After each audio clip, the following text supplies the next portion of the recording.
Chapter 58, or Book 3, Part 29, A Vacant House is Born. 9 o'clock, then 10 o'clock, arrived the next morning with no sign of Cinnamon. Nothing like this had ever happened before. He had never missed a single day from the time I started working in this place. At exactly 9 o'clock each morning, the gate would open and the bright glare of the Mercedes hood ornament would appear. This simultaneously mundane and theatrical appearance of Cinnamon would mark the clear beginning of each day for me. I had become accustomed to this fixed daily routine the way people become accustomed to gravity or barometric pressure. There was a kind of warmth to Cinnamon's punctilious regularity, something beyond mere mechanical predictability, something that gave me comfort and encouragement. Which is why a morning without Cinnamon's appearance was like a well executed landscape painting that lacked a focal point.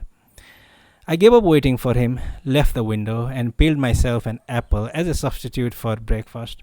Then I peeked into Cinnamon's room to see if there might be any messages on the computer. But the screen was dead as ever. All I could do at that point was follow Cinnamon's example and listen to a tape of baroque music while doing laundry, vacuuming the floors, and cleaning windows.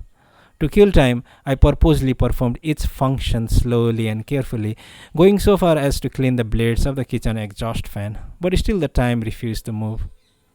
I ran out of things to do by 11 o'clock, so I stretched out on the fitting room sofa and gave myself to the languid flow of time. I tried to tell myself that Cinnamon had been delayed by some minor matter. Maybe the car had broken down or he had been caught in an incredible traffic jam. But I knew that couldn't be true.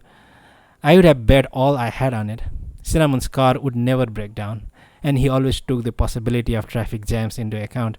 Plus, he had the car phone to call me on in case of an unforeseen emergency in traffic. No, Cinnamon was not here because he had decided not to come here.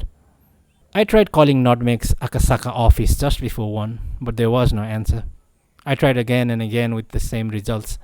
Then I tried Ushikawa's office but got only a message that the number had been disconnected. This was strange. I had called him at that number just 2 days earlier.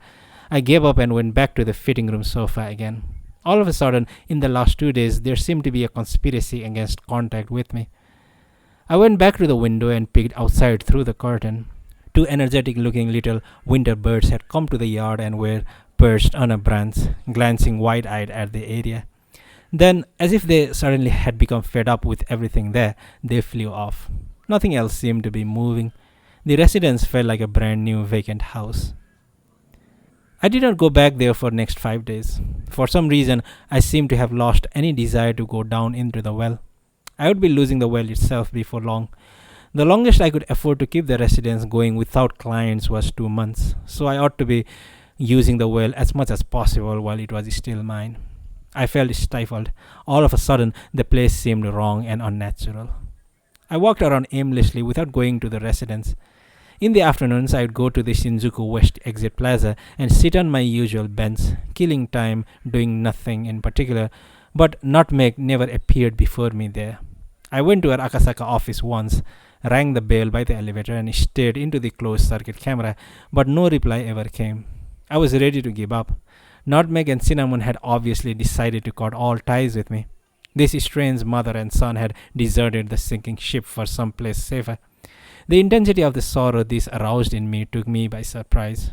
I felt as if I had been betrayed in the end by my own family.